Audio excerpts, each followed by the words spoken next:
Hello my dear students, KP sir English academy के इस channel पर आप सभी का स्वागत है।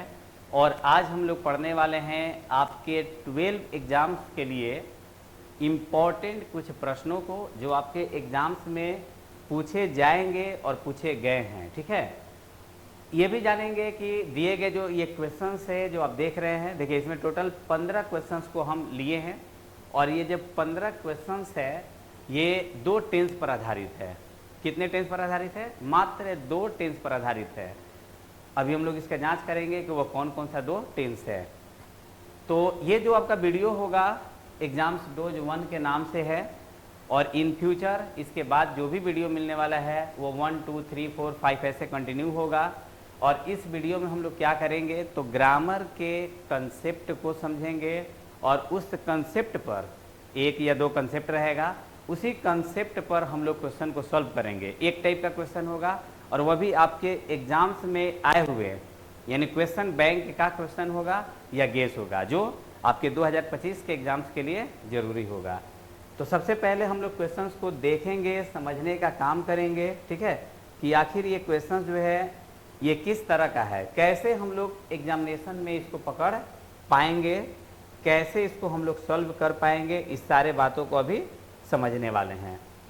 पहला काम हम लोग ये करेंगे कि जो दिया गया क्वेश्चंस है ये सारे क्वेश्चन को हम अनुमान लगाएंगे कि इसमें कौन सा ऐसा चीज़ है जिससे हम लोग वॉइस को बना सकें। वॉइस का रूल भी हम बताने वाले हैं अभी। ठीक है, चलिए सबसे पहले देखिए, किसी भी सेंटेंस में वर्ब के पहले आने वाला सब्जेक्ट होता है। ये आपका वर्ब है, स्पीक वर्ब है और वर्ब के पहले जो भी आएगा वह सब्जेक्ट होता है। तो पीपुल इस हिसाब से क्या हुआ, सब्जेक्ट हुआ। और वर्ब के जो जस्ट बाद में आता है वह होता है ऑब्जेक्ट। हिंदी यहाँ पर क्या हो गया, आपका ऑब्जेक्ट हो गया। जब तक ऑब्जेक्ट नहीं रहेगा तब तक टेंस वाले, मतलब जो भी टेंस पर आधारित आपके वॉइस होंगे, एक्टिव वॉइस होंगे, उसका पैसिव नहीं बनेगा। तो पहला काम हम लोग को क्या करना है कि जो आपको क्वेश्चंस एग्जाम्स में मिलेगा आप उसमें देखेंगे अगर वह टेंस पर है तो उसमें ऑब्जेक्ट है या नहीं है, या कौन सा ऑब्जेक्ट है। जैसे इसमें दो वर्ड आपको लग रहा होगा कि ऑब्जेक्ट है, जैसे एक हिंदी है और एक इन बिहार है।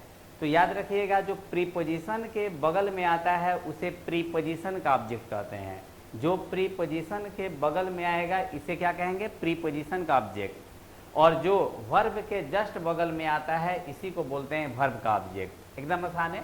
देखिए फिर से, जो वर्ब के बगल में होगा वह ऑब्जेक्ट वर्ब का ऑब्जेक्ट कहलाता है और जो प्रीपोजिशन के बगल में ऑब्जेक्ट होगा उसे कहते हैं प्रीपोजिशन का ऑब्जेक्ट। हम लोग जब पैसिव बनाते हैं तो वह प्रीपोजिशन का ऑब्जेक्ट का नहीं बनता है ना। जैसे अगर दे दिया जाए आई गो टू अ स्कूल, है ना, आई गो टू अ स्कूल, और बोला जाए कि इसका पैसिव बनाइए तो इसका पैसिव नहीं बनेगा, क्योंकि इसमें ऑब्जेक्ट आया तो है स्कूल, लेकिन ये स्कूल जो ऑब्जेक्ट है ये टू का ऑब्जेक्ट है और टू एक प्रीपोजिशन है। तो जब भी प्रीपोजिशन का ऑब्जेक्ट रहेगा तो इसका पैसिव नहीं बनेगा। ये तो बात समझ में आ गया सब लोग को, प्रीपोजिशन का ऑब्जेक्ट का पैसिव नहीं बनेगा। हम लोग को देखना होगा वर्ब, तो ये आपका वर्ब है और वर्ब के जस्ट बगल में कौन आया है, हिंदी। इसी हिंदी को हम लोग को बनाना होगा ऑब्जेक्ट। तो फिलहाल हम क्या करने वाले हैं, पहले टेंस को पकड़ना है हम लोग को। टेंस नहीं भी अगर आपको पता होगा तो भी बनेगा, घबराना नहीं है। तो ये देखिए, स्पीक वर्ब हुआ, सेकेंड में हेल्पिंग वर्ब डू है और मेन वर्ब आपका हार्म लगा हुआ है। थर्ड में नो वर्ब है, फिर यहाँ पर देखा जाए डू हेल्पिंग वर्ब है और टेल यहाँ पर आपका V1 है, वर्ब है। मिस्टर सिंह सब्जेक्ट है तो यहाँ पे टीच जो आया है ES के साथ ये आपका वर्ब हुआ। पीपुल हेल्प्ड, पीपुल सब्जेक्ट है तो हेल्प जो ED के साथ आया है, हेल्प V2 फॉर्म है, ये वर्ब हुआ, मेन वर्ब है। हु के साथ रोट यहाँ पर लगा है, ये आपका मेन वर्ब हुआ। लेकिन इन सब में डिफरेंस है। क्या डिफरेंस है, अब डिफरेंस को जानते हैं। देखिए स्पीक जो है ये वर्ब का पहला फॉर्म है। स्पीक कौन सा वर्ब है, वर्ब का पहला फॉर्म।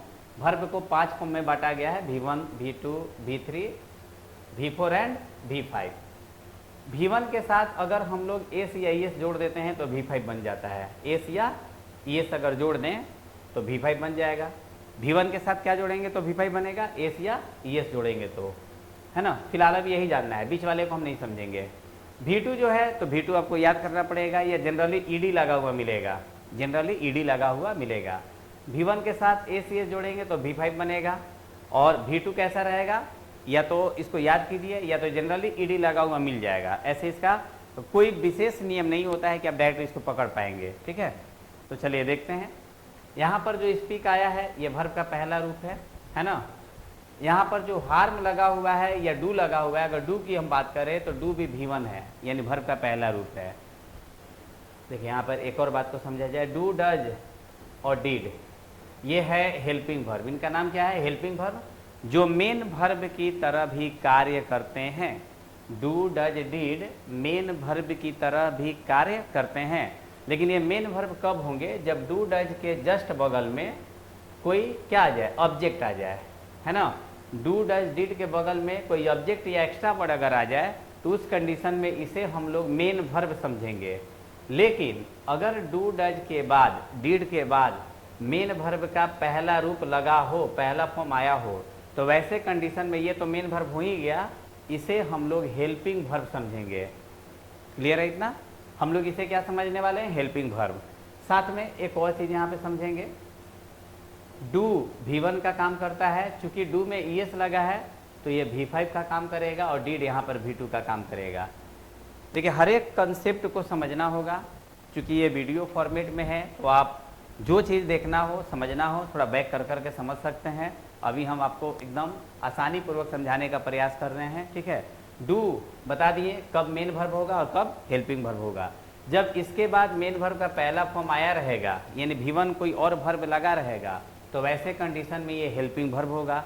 जब मेन वर्ब नहीं लगा रहेगा, कोई ऑब्जेक्ट या कोई अदर वर्ड आता है, तो उस कंडीशन में हम लोग इसे क्या समझेंगे, ऑब्जेक्ट रहेगा तो इसे हम लोग क्या समझेंगे, मेन वर्ब। और यदि कोई मेन वर्ब यहाँ पे ऑलरेडी लगा रहेगा तो उस कंडीशन में हेल्पिंग वर्ब। लेकिन दोनों ही कंडीशन में डू V1 का काम करेगा, डज V5 का काम करेगा और डीड V2 का काम करेगा, ठीक है।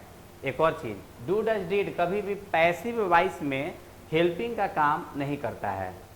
डू डज डीड कभी भी पैसिव वॉइस में हेल्पिंग वर्ब के रूप में काम नहीं करेगा, ठीक है। डू डज डीड कभी भी पैसिव में हेल्पिंग वर्ब का काम नहीं करेगा। तो कौन करेगा, इसके जगह पर डू डज डीड के बदले कौन काम करता है, तो डू या डज के बदले काम करता है इज, एम और आर। जबकि डीड रहेगा तो इसके बदले काम करता है पैसिव में वज और वर, जिसको वाज और वेयर आप कहते हैं, वज और वर। डू और डज के लिए कौन लगाते हैं, इज, एम, आर। जबकि डीड रहेगा तो पैसिव में हम लोग क्या लगाने वाले हैं, हेल्पिंग वर्ब, वज और वर, ठीक है। ये इन्हें हटा देना होता है। चलिए आगे बढ़ते हैं।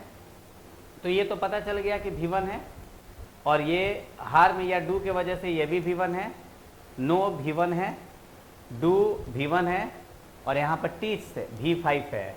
इसी प्रकार हेल्प्ड V2 है, और यहाँ पर रोट देखा जाए तो रोट यहाँ पर V2 है। देखिए इसमें ईडी लगा है लेकिन इसमें ईडी नहीं लगा है, फिर भी ये V2 है, तो इसे आपको याद करना पड़ेगा।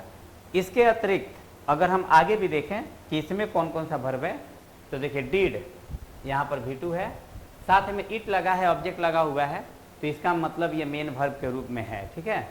पीपुल लाफ्ड V2 है, offered V2, told V2, police cot ये भी V2 है, ऑल द बॉयज ये आपका सब्जेक्ट हुआ, यहाँ पे लाफ्ड V2 है। इसी तरह हु किल्ड, किल्ड आपका V2 है, और टॉम पेंटेड, पेंटेड V2 है।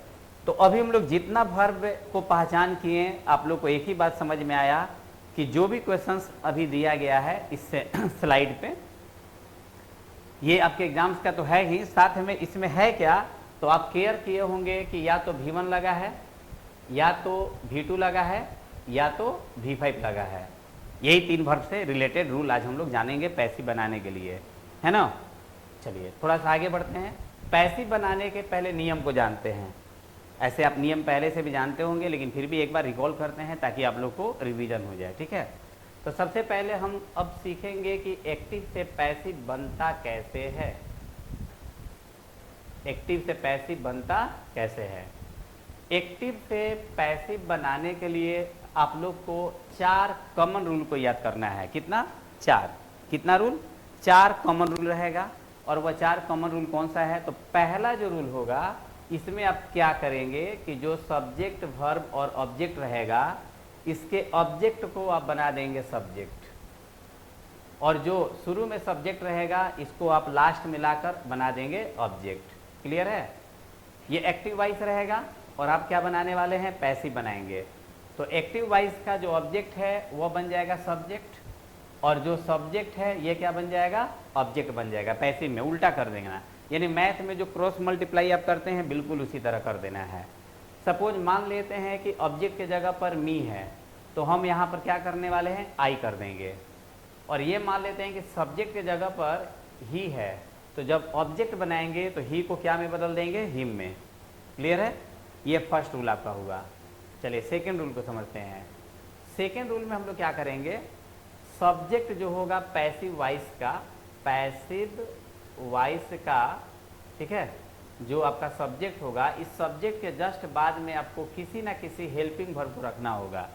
सेकेंड रूल क्या कहता है भाई, तो सेकेंड रूल ये है कि जब भी आप पैसिव का सब्जेक्ट लिखेंगे, इस सब्जेक्ट के जस्ट बगल में आपको कोई ना कोई हेल्पिंग वर्ब रखना ही है। बिना हेल्पिंग वर्ब का पैसिव बनेगा ही नहीं, है ना, बिना हेल्पिंग वर्ब का पैसिव बनेगा ही नहीं। हाँ, ये भी ध्यान रखना है कि टोटल हेल्पिंग वर्ब 24 होता है, लेकिन 24 में हम लोग 21 ही यूज करते हैं। डू, डज और डिड का यूज हम लोग नहीं कर पाते हैं पैसिव में, हेल्पिंग वर्ब के रूप में। डू, डज, डिड का यूज नहीं करेंगे, इस हिसाब से 3 यहाँ पर माइनस कर दिए तो 21 यानी 21 हेल्पिंग वर्ब का यूज हम लोग पैसिव में करेंगे। ठीक है, ये सेकेंड रूल हो गया। फर्स्ट रूल क्या हुआ कि ऑब्जेक्ट को सब्जेक्ट बनाएंगे, सब्जेक्ट को ऑब्जेक्ट बनाएंगे, और जो सब्जेक्ट रहेगा उसके जस्ट बगल में हेल्पिंग वर्ब लगाएंगे। कौन सा हेल्पिंग वर्ब लगेगा ये भी पता चलेगा, फिलहाल डू, डज, डिड नहीं लगाना है। ठीक है, थर्ड रूल क्या करेंगे, चाहे एक्टिव वॉइस में कोई भी वर्ब दिया हो, है ना, एक्टिव वॉइस में कोई भी वर्ब दिया हो, आप उसे हमेशा मेन वर्ब के भीतरी फॉर्म में बदल देंगे, थर्ड फॉर्म में उसको बदल देंगे। अब थर्ड फॉर्म भी याद होना चाहिए, जैसे ईट है तो ईट का थर्ड फॉर्म क्या होता है, ईटेन होता है। ईट का थर्ड फॉर्म क्या होता है, ईटेन होता है। अगर कट का पूछा जाए तो कट का cut V1 V2 V3 same होता है, कट कट कट। लेकिन राइट का अगर थर्ड पूछा जाए तो राइट, रोट, रिटर्न होता है। सिंग का पूछा जाए तो सिंग, सैंग, सॉन्ग होता है, SUNG हो जाएगा संग। तो आपको याद करना पड़ेगा मेन वर्ब का थर्ड फॉर्म भी, क्योंकि पैसिव में मेन वर्ब का थर्ड फॉर्म यानी तीसरा रूप लगेगा, है ना। एंड लास्ट चौथा रूल पैसिव बनाने का, इसमें हम लोग क्या करते हैं, जो पैसिव का ऑब्जेक्ट रहेगा इस ऑब्जेक्ट के पहले बाई या अन्य प्रीपोजिशन लगाते हैं। जैसे बाई तो कहीं इन लगेगा, कहीं एट लगेगा, कहीं टू लगेगा, तो कहीं ऑन लगेगा। हम लोग समझेंगे कि कब कौन सा लगेगा। जनरली आपको याद करना है कि ऑब्जेक्ट के पहले कोई ना कोई प्रीपोजिशन लगाना है, जिसमें 90% बाई का यूज करना है, 90%। बस 1-2-4 केस ऐसा मिलेगा कि जिसमें बाई नहीं लगेगा, कहीं टू, विथ, इन ऐसे मिल जाएगा, वह भी आप लोग को याद होगा। चलिए फर्स्ट रूल फिर से रिपीट करते हैं, सब्जेक्ट ऑब्जेक्ट बनेगा, ऑब्जेक्ट क्या बनेगा, सब्जेक्ट बनेगा। सेकेंड रूल में क्या होगा कि सब्जेक्ट के बगल में हेल्पिंग वर्ब को लाना है, जिसमें डू, डज, डिड नहीं लिखेंगे। तीसरा रूल क्या रहेगा, मेन वर्ब का थर्ड फॉर्म लिखेंगे। और चौथा नियम क्या रहेगा भाई कि ऑब्जेक्ट के पहले बाई या किसी अन्य प्रीपोजिशन का यूज हम लोग करेंगे, है ना। चलिए ये तो आपके कुछ कॉमन रूल हो गए जो सब में काम आएंगे, पैसिव वॉइस जितना भी बनेगा सब में काम आने वाले हैं। ठीक है, अब हम लोग समझते हैं कि अगर एक्टिव वॉइस में V1 हो तो पैसिव में क्या होने वाला है। ठीक है, देखिए टेंस के हिसाब से हम लोग नहीं पढ़ेंगे, बस V1 यानी मेन वर्ब को पकड़ेंगे और उसी के हिसाब से समझेंगे। अगर एक्टिव वॉइस में V1 रहेगा तो आप क्या करेंगे, पैसिव वॉइस में इज एम आर पहले हेल्पिंग वर्ब को लगाएंगे और तब इस V1 को कन्वर्ट कर देंगे क्या में, भीतरी में, है ना। कैसे, सपोज मान लेते हैं कि यहाँ पर ईट है, तो आप क्या करने वाले हैं, सब्जेक्ट के अकॉर्डिंग इज या एम या आर, इन तीनों में से किसी एक को यूज करेंगे और जो ये इट दिया रहेगा इसको यहाँ पे थर्ड फॉर्म में लिख देंगे, ईटेन कर देंगे। क्लियर है? चलिए ये बात तो आप समझ गए, आगे बढ़ते हैं। नेक्स्ट, अगर मान लेते हैं कि यहाँ पर V5 है तो क्या करेंगे, पैसिव में फिर वही नियम लगाएंगे, सब्जेक्ट लिखेंगे, चूंकि V5 है तो यहाँ पर इज, एम और आर का यूज करेंगे और इस V5 फॉर्म को हम लोग कन्वर्ट कर देंगे क्या में, भीतरी फॉर्म में कन्वर्ट कर देंगे। मान लेते हैं कि यहाँ पर इट के जगह इस बार इट्स आया हो, तो आपको क्या करना है, सब्जेक्ट के अकॉर्डिंग इज, एम, आर, इन तीनों में से किसी एक का यूज करना है और इस इट्स को ईटेन फॉर्म यानी थर्ड फॉर्म में कन्वर्ट कर देना, ईटेन कर देना है ना। तो ध्यान क्या रहेगा कि V1 और V5 रहेगा तो इज एम आर आपको लाना है। आना चाहिए था डू और डज, लेकिन हम क्या बोले हैं, डू डज नहीं लाना है। डू डज के बदले में किसको रखना है, इज एम आर को पैसिव में। तो यही कारण है कि पैसिव वॉइस में इज एम आर लगाते हैं तब जब V1 या V5 दिख जाए उस कंडीशन में। और अगर V1 V5 के जगह पर V2 आ जाएगा तो आप क्या करने वाले हैं, सब्जेक्ट तो रखेंगे, बगल में इज एम आर के बदले आप लगा देंगे किसको, वॉज और वर को, और तब इस V2 को कन्वर्ट कर देंगे किसमें, V3 में। इस तरह से एग्जाम्पल लिख देते हैं। सपोज मान लेते हैं कि यहाँ पर 8 है, 8E, जो कि वर्ब का सेकेंड फॉर्म है। जब हम इसको पैसिव में बदलेंगे तो सब्जेक्ट के अकॉर्डिंग वज या वर में से यानी वाज और वेयर में से किसी एक को यूज करेंगे और इस 8 को थर्ड फॉर्म में बदल देंगे, क्योंकि हम बना रहे हैं पैसिव, और जो भी पैसिव बनेगा उसका थर्ड फॉर्म चाहिए। तो 8 का थर्ड फॉर्म क्या होगा, ईटेन हो जाएगा। जितना भी आप पैसिव बनाएंगे सारे में यही काम होगा कि वर्ब का तीसरा फॉर्म ही यूज होगा। क्लियर? क्या याद करना है, फिर से रिपीट करते हैं। अगर V1 एक्टिव वॉइस में हो तो आपको सब्जेक्ट के अकॉर्डिंग इज एम आर लगा देना है, डू डज के बदले, डू और डज के बदले डू डज नहीं लगाना है, और इसके साथ V3 का यूज करेंगे। अगर V5 हो तो भी बिल्कुल ऐसा ही करना है, लेकिन अगर यहाँ पर V2 हो तो V2 पास्ट को इंडिकेट करता है और ये दोनों किसको करता है, प्रेजेंट को इंडिकेट करता है। तो प्रेजेंट के लिए इज एम आर आ गया, जबकि V2 के लिए जहाँ हम डिड लगा रहे थे, डिड ना लगा के हम लोग क्या करने वाले हैं, वाज और वेयर लगाएंगे और तब V3 लगा देंगे। और इसी आधार पर आपका जितना भी आज का क्वेश्चन है सॉल्व होने वाला है, इसी आधार पर सारा बनने वाला है। चलिए एक एक सॉल्व करके देखा जाए, बाकी के जो नियम लगेंगे वहीं पर हम लोग लगाते जाएंगे। चलिए फर्स्ट क्वेश्चन आता है, चेंज इनटू पैसिव वॉइस, यानी हम लोग पैसिव में बदलने वाले हैं। क्वेश्चन हमारा है, क्वेश्चन है पीपुल स्पीक हिंदी इन बिहार। क्या करना है, सबसे पहले वर्ब को पहचानना है कि जो वर्ब दिया गया है वो किस फॉर्म में है, V1 है। अगर V1 है तो तुरंत याद कीजिए कि पैसिव में हमको V3 तो करना है, लेकिन इज एम आर इसके साथ लगाना है, यही रूल रहेगा। ठीक है, अब बाकी जो 4 कंसेप्ट बताए हैं वो लागू कीजिए। इस क्वेश्चन में आप देखेंगे कि ऑब्जेक्ट कौन है, तो पता चला कि हिंदी जो है वर्ब के बाद है, यही ऑब्जेक्ट है। आप इस ऑब्जेक्ट को पहले करोगे, यानी हिंदी को पहले करोगे, हिंदी हो गया। चूंकि स्पीक V1 है, इज एम आर लगाना है हेल्पिंग वर्ब, और पैसिव का नियम भी तो यही कर रहा है ना कि सब्जेक्ट के तुरंत बाद आप हेल्पिंग वर्ब लिखेंगे, ठीक है ना। तो हिंदी के जस्ट बाद में हम लोग हेल्पिंग वर्ब रखेंगे। तो ऐसे तो V1 के वजह से डू या डज होना चाहिए, लेकिन चूंकि पैसिव है तो डू डज के बदले क्या लगाना है, इज एम आर। तो हिंदी के साथ हम लोग क्या लगा दें, इज। अब स्पीक का थर्ड फॉर्म चाहिए। स्पीक का थर्ड फॉर्म क्या होता है, स्पोकन। इसके बाद हम लोग पीपुल को रखेंगे यहाँ पर, बाय पीपुल, और इसके बाद इन बिहार है तो इन बिहार को यहाँ पर रख देंगे। ठीक है, अब आता है ज़्यादातर क्वेश्चंस को जब इस तरह का दिया जाता है तो इसमें क्या किया जाता है कि बाय पीपुल को हाइड कर दिया जाता है, मतलब इसे ना भी रखें तो भी ये मीनिंग देता है। जैसे देखिए, Hindi is spoken in Bihar, Hindi Bihar में बोली जाती है। तो जब हिंदी बिहार में बोली जाती है तो बोलने वाले तो लोग ही होंगे ना, बोलने वाले कौन होंगे, लोग। तो ऐसे कंडीशन में इस पीपुल को हाइड भी किया जा सकता है, मीन्स आप इतना ही बना सकते हैं। ठीक है, ओहो, चलिए फिर से देखिए, हिंदी को पहले करना है, क्योंकि वर्ब का पहला फॉर्म है तो हम लोग हिंदी के अकॉर्डिंग इज लगाएंगे, स्पीक का थर्ड फॉर्म लिखेंगे स्पोकन, और इसके बाद इन बिहार को जेव का तेव यहाँ पे लिख देंगे, क्योंकि ऑब्जेक्ट नहीं अदर वर्ड है। और ये जो पीपुल लास्ट में आता है बाय पीपुल, तो आप बाय पीपुल लिख भी सकते हो या बाय पीपुल को हटा भी सकते हो। अब इसके एक ऑब्जेक्टिव क्वेश्चन को देखा जाए, सेम यही क्वेश्चन है, ऑब्जेक्टिव के रूप में यहाँ पर है। देखिए, पीपुल स्पीक हिंदी इन बिहार, किस तरह से हम लोग एग्जाम्स में इसको पकड़ पाएंगे, यही हम लोग को सीखना है ना। एग्जाम्स में हम लोग कैसे इसको पकड़ेंगे, यही हम लोग को सीखना है। देखिए कैसे एग्जाम्स में पकड़ना है, बनाना नहीं है, एग्जाम्स में बनाना नहीं है, बस आपको ये उठाना है। कौन सा वर्ब है भाई, V1 है। आप तुरंत दिमाग लगाएंगे कि जब एक्टिव में V1 है तो पैसिव में इज एम आर होना चाहिए। पहला में देखिए वज लगा है, इज एम आर नहीं है, कट गया, नन ऑफ दिस तो कोई ऑप्शन ही नहीं है। अब यहाँ पे बी और सी में देखा जाए, इज के साथ स्पोकन लगा है, यहाँ भी इज के साथ स्पोकन लगा है, लेकिन एक और काम करना होगा ना कि जो ऑब्जेक्ट है वो पहले होना चाहिए। तो हिंदी ऑब्जेक्ट है तो पहले आएगा, यानी बी इसका सही आंसर है। और इसमें पीपुल जो का त्यों है, ये गलत हो गया है ना। इस तरह से आपको दिमाग लगाना है, बन जाएगा।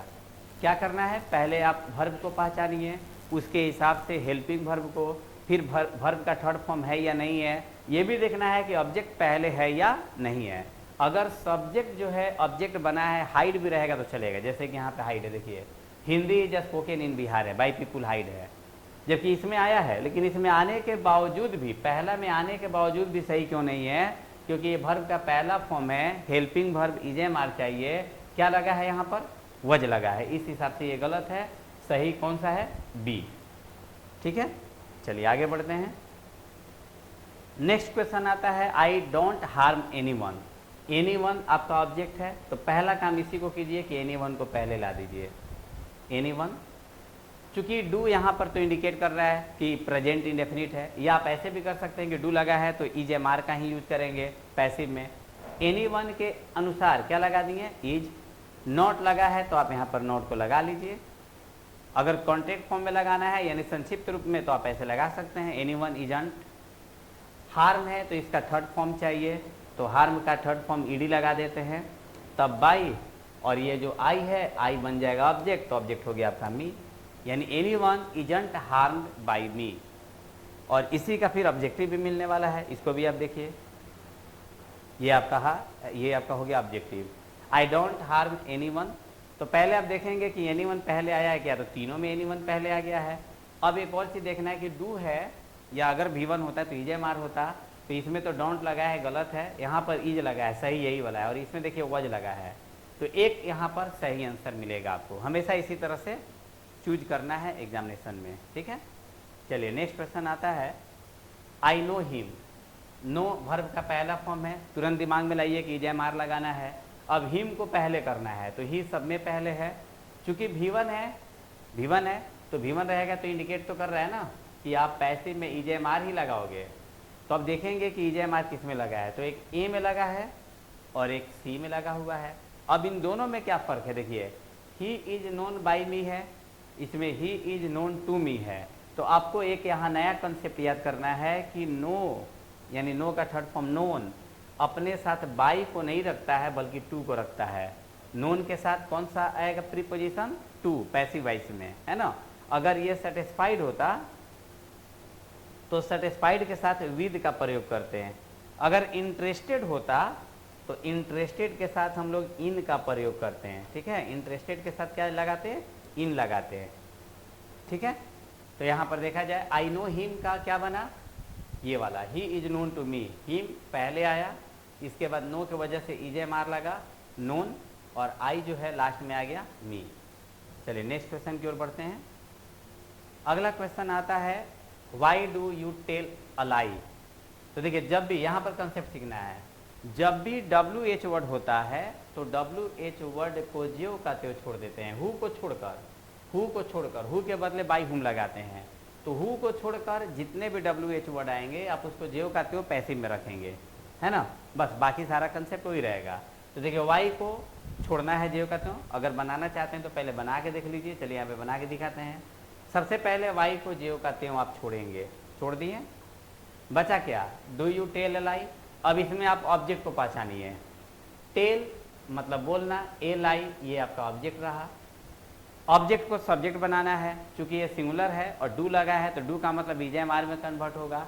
ए लाई सिंगुलर है तो इज एम आर में से इज लगेगा, तो Y is a lie.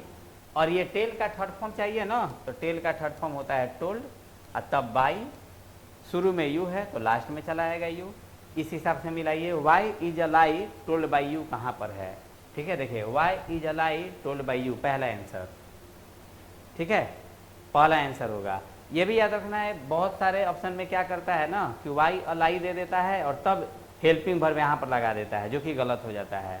WH word के जस्ट बगल में होना चाहिए हेल्पिंग वर्ब, याद रहेगा। WH वर्ड के जस्ट बगल में हेल्पिंग वर्ब होना चाहिए। वाई इज, अल आई आपका ऑब्जेक्ट है, शुरू में आया है। टेल का थर्ड फॉर्म टोल्ड है, तब ये यू जो है बाई यू के रूप में आया है, तो इसका आंसर हो गया ए। इसमें टेलिंग लगा है, इस हिसाब से गलत है। इसमें वज लगा है, चूंकि डू है तो वज आएगा कहाँ से, इस हिसाब से ये गलत है। क्लियर। चलिए आगे बढ़ते हैं। Mister Singh teach us grammar. Teach का V5 फॉर्म यहाँ पे लगा है, और जब V5 लगा है तो इसका मतलब है कि इज एम आर आएगा और इसके बाद वर्ब का थर्ड फॉर्म आएगा, काम वही करना है। हाँ, लेकिन इसमें एक नया चीज़ या नया कॉन्सेप्ट क्या मिला कि ऑब्जेक्ट यहाँ पर दो है, एक अस है और एक ग्रामर है ना। Mister Singh teach us grammar, इसमें दो ऑब्जेक्ट है। आप किसी ऑब्जेक्ट को पहले लाके बना सकते हैं। आप देखेंगे कौन सा ऑब्जेक्ट पहले लाया गया है। देखिए मिस्टर सिंह, ये वाला तो ऑप्शन ही काट दीजिए, क्योंकि सब्जेक्ट से पैसिव शुरू नहीं होता है, तो ये ऑप्शन गलत है। अब आपके साथ है वी, यानी अस को पहले लाया गया है, अस को पहले लाया गया है। वी, यहाँ भी वी है, दोनों में फर्क क्या है, इसमें आर, इसमें वर। अब आप देखेंगे कि टीच से वर्ब का पांचवा फॉर्म है, तो इसके साथ तो ई जे आर लगता है, फिर ये वर वाला तो गलत हो गया ना। तो सही जवाब कौन सा, ए। अगर आप बनाना चाहते हैं तो बना भी सकते हैं, बना के भी ट्राई कर सकते हैं। देखिए अस को पहले लाइए, तो अस को पहले ला दिए, बना वी, सब्जेक्ट हो गया। चूंकि टीच पांचवा फॉर्म है, तो टीच पांचवा फॉर्म है तो वी के अकॉर्डिंग क्या लगा दे, आर, वी आर। टीच का थर्ड फॉर्म हो जाएगा टॉट, वी आर टॉट। इसके बाद ग्रामर है तो ग्रामर जो का त्यों यहाँ पे लिख देंगे। और तब ये मिस्टर सिंह जो है, चूंकि ये सब्जेक्ट है तो लास्ट में आएगा बाई मिस्टर सिंह। ठीक है, इस तरह से है। एक और तरीका है, यदि आप चाहते हैं कि ग्रामर को पहले कर दें तो भी बनेगा। आप इस जगह पर ग्रामर को ला दीजिए, लेकिन ग्रामर के साथ आर नहीं लगेगा, इज, तब ये हो जाएगा टॉट। और जो बच गया अस, इसको आप यहाँ पे लिख दीजिए। यहाँ पे टू लगा भी सकते हैं, टू को हटा भी सकते हैं, है ना। जब ऐसा आता है कि कोई मी, टू, इसको हम लोग बोलते हैं इनडायरेक्ट ऑब्जेक्ट, इस तरह का आता है तो उस कंडीशन में हम लोग प्रीपोजिशन लगा सकते हैं या हटा भी सकते हैं। तो ग्रामर इज टॉट अस, और उसके बाद क्या है, मिस्टर सिंह, तो बाई के साथ मिस्टर सिंह। ये दो तरीका से बनेगा, जो भी एग्जाम्स में मिलेगा आप उसको ट्राई कर सकते हैं। चलिए आगे बढ़ते हैं। नेक्स्ट क्वेश्चन आता है, पीपुल हेल्प्ड मी, और यहाँ पर देखिए हेल्प्ड मिला, जो कि वर्ब का सेकेंड फॉर्म है। बनाने का तरीका सेम रहेगा, बस ईजे मार के जगह वाज और वर होगा। मी को आई बनाइए, आई बना हुआ है, चूंकि V2 है, आई वाज। हेल्प का थर्ड फॉर्म हेल्प होता है, और आप यहाँ पे ऐड कर सकते हैं बाई पीपुल।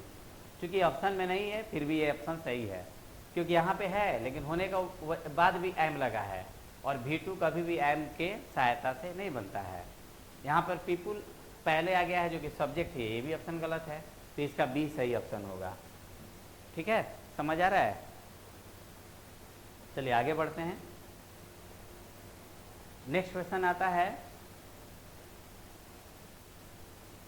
हु से, और हु का कंसेप्ट को समझा जाए। जब भी हु रहेगा तो आपको याद रखना है कि हम लोग क्या लगाएं, बाई हुम लगाएंगे। हु के लिए क्या लगाते हैं, बाई हुम का यूज करते हैं। अब इसमें देखेंगे कि कौन सा ऑब्जेक्ट है। हु सब्जेक्ट का काम करता है, हु क्या का काम करता है, सब्जेक्ट का, इसीलिए बाई हुम यानी ऑब्जेक्ट को पहले इसमें लिखा गया है।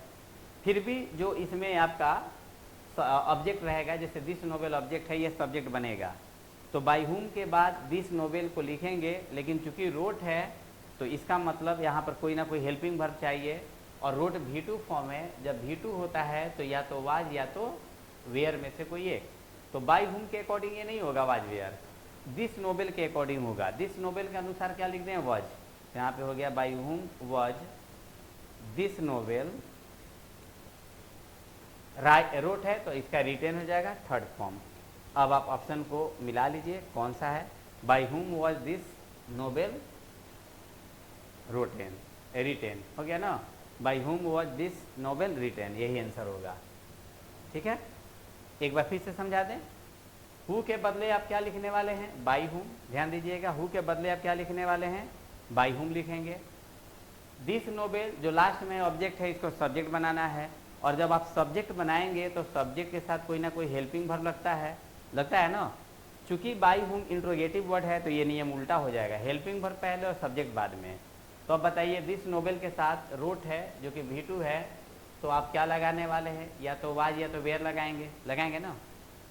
दिस नोवेल के अकॉर्डिंग वज लगेगा, तो यहाँ पर हमने कर दिया वज, और सब सब्जेक्ट हो गया आपका दिस नोवेल, और रोट है तो रोट का भीतरी हो जाएगा आपका रिटेन, यानी आंसर कौन सा है, ए। हु, ये तो गलत है, ये बोला होगा by whom was this novel written, by whom was this novel written, answer C होगा सही, सी इसका आंसर सही होगा। ठीक है, चलिए आगे बढ़ते हैं, और आगे 8 to 15 नंबर को इसी तरह से आपको दिया गया है कि आप खुद से सॉल्व कर सके, फिर भी इसको हम सॉल्व कर देते हैं ताकि आपको कोई दिक्कत ना आए। देखिए हु डिड इट, डिड कौन सा वर्ब है, V2 है, तो पहले हु के जगह पर बाय हुम आप कर लो, बाय हुम। अब हम क्या करने वाले हैं, ईट को लिखेंगे, और चूंकि डिड है तो डिड V2 है इसलिए वाज वेयर लगेगा ना, तो ईट के साथ आपको देखना है क्या लगेगा, तो ईट के साथ वाज, तो पहले वाज को कर दीजिए, बाय हुम वाज ईट, और तब डिड का तीसरा फॉर्म, डिड का तीसरा फॉर्म डन, और ये इंट्रोगेटिव साइन लेगा। यहाँ पर जो डिड आया है ये मेन वर्ब के रूप में है, क्योंकि बगल में ईट जो है वो ऑब्जेक्ट है। ठीक है, चलिए इसको देखा जाए। People laughed at his foolishness, people हंसते हैं उसकी मूर्खता पर, लोग हंसते हैं उसकी मूर्खता पर, इसी का हम लोग को पैसिव बनाना है। तो सबसे पहले आप देखेंगे कि यहाँ पे लाफ्ड जो लगा है, लाफ्ड एट एक फ्रेज है जिसका मतलब होता है हंसना, यानी मजाक उड़ाना किसी का। अगर हम हिज फुलिशनेस को रखेंगे पहले इस तरह से, हिज फुलिशनेस, और तब चूंकि लाफ्ड है तो यहाँ पे कर दिए वाज, लाफ का third form laughed at by people, तो इस तरह से बनाया जा सकता है, लेकिन इसका सही ये आंसर नहीं होगा। अब इसको सही बनाने के लिए थोड़ा सा दिमाग लगाना है। क्या करना है, देखिए लोग उस पर हंसते हैं, लोग उसकी फुलिशनेस पे हंसते हैं, यानी उसकी मूर्खता पर हंसते हैं, तो हम क्या करेंगे, इसको इस तरह से बनाएंगे। पहले सब्जेक्ट इसका ले लेंगे, हिज फुलिशनेस है मतलब कोई जो कि थर्ड पर्सन है, तो ही, तो लिखेंगे ही वाज लाफ्ड एट, यानी उसे या उसकी मजाक उड़ाई जाती है, किस लिए, फॉर हिज फुलिशनेस, यानी उसकी मजाक क्यों उड़ाई जाती है भाई, तो उसकी मजाक उड़ाई जाती है उसकी मूर्खता के लिए, किसके द्वारा, लोगों के द्वारा, तो बाय पीपुल। लेकिन अगर ऑप्शन में इस तरह से ना हो, ऑप्शन में यही दिया गया हो हिज फुलिशनेस को पहले, तो आप उसी को सही मारोगे। चलिए आगे बढ़ते हैं। वी ऑफर्ड, ऑफर्ड V2 है, हर ए चेयर, हम हर को पहले ला के बना देते हैं, हर को पहले ला दिए तो सी बन गया। चूंकि ऑफर्ड है V2 है, तो सी के साथ क्या लिखने वाले हैं, सी वॉज, ऑफर का थर्ड फॉर्म हो जाएगा ऑफर्ड, इसके बाद ए चेयर है तो ए चेयर को ज्यों का त्यों लिख दिया जाता है, जो ऑब्जेक्ट शेष बचेगा वो वर्ब के जस्ट बगल में लग जाता है। वी है लास्ट में जाएगा, तो क्या हो जाएगा, by us, she was offered a chair by us, ये पैसिव इसका बना। इसी तरह mother told me a story है, हम मी को पहले ला देते हैं, I was told a story को ज्यों का त्यों बाई, यहाँ पे हो जाएगा मदर। हाँ, लेकिन आप चाहते हैं ए स्टोरी को पहले लाएं तो आप यहाँ पे आई की जगह ला सकते हैं, और जहाँ ए स्टोरी है वहाँ पे मी को ज्यों का त्यों छोड़ सकते हैं, और मी के साथ टू भी लगाया जा सकता है। ठीक है, the police caught the thief, तो पहले हम यहाँ पे लिखने वाले हैं द थीप को लिख दिए, चूंकि कॉट है V2 है, द थीप वाज, कॉट का भीतरी भी यही होता है, कॉट बाय द पुलिस। चूंकि पुलिस ऐसा शब्द है, यानी पुलिस चोर के लिए ही बना होता है, तो आप पुलिस को हटा सकते हैं, द थीप वाज कॉट, इतना भी लिख सकते हैं। ठीक है, ऑल द बॉयज यहाँ पर आपका सब्जेक्ट है, लाफ्ड एट आपका वर्ब है, और हिम ऑब्जेक्ट है, हिम को पहले लाइए, ही वाज, ये आपका हो गया laughed at by all the boys, इस तरह से। और इसी तरह हु किल्ड द बर्ड है, तो हु के बदले आप लिखेंगे बाय हुम। ठीक है, बाय हुम, इसके बाद द बर्ड के अकॉर्डिंग किल्ड है तो वाज या वेयर लगेगा, तो द बर्ड के अकॉर्डिंग वाज लगेगा, वाज द बर्ड। और इसमें वर्ब जो होता है वो लास्ट में चला जाता है, किल्ड। इंट्रोगेटिव साइन देंगे। And last question, Tom painted the house, पहले द हाउस को लिखेंगे, कम करते हैं।